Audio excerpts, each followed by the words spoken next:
So how can you close the notifications on your Android phone? And let's get into this. Well, of course, if you receive a notification, you can swipe it away. And if it's sitting in the control center, you can just swipe left on it or click on the clear button and you're going to be good to go as well, right? So you can also just get rid of this like that and it will be like disappearing. However, if you want to close it specifically for some apps and make sure you never receive those notifications, it is quite simple too, but for this you need to open up the Settings app and from the main page find a notification section. In there, tap on App Notifications and just go app by app and decide whether it can deliver notifications. So there's this like one toggle.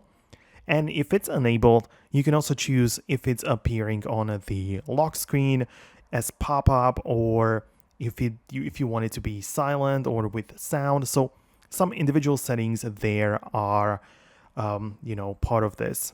So yeah, obviously you can go ahead and make sure that you set it up exactly as you wish. And that's how you can close the notifications, make sure they don't appear and they don't disturb you. For some specific situations, you might also want to look into what's called modes, right? So we have the modes and routine section.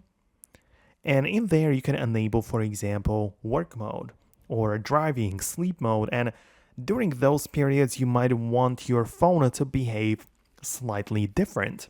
So let's say that during your work mode, you enable it like that. And during that time, you can only allow certain apps and certain notifications to deliver the notifications.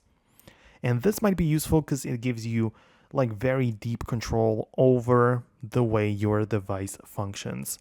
So I kind of thought that I'm going to include it in here as well. Let me know below in the comments if you have some more thoughts or questions about this. Subscribe for more and I'll see you later in the future videos.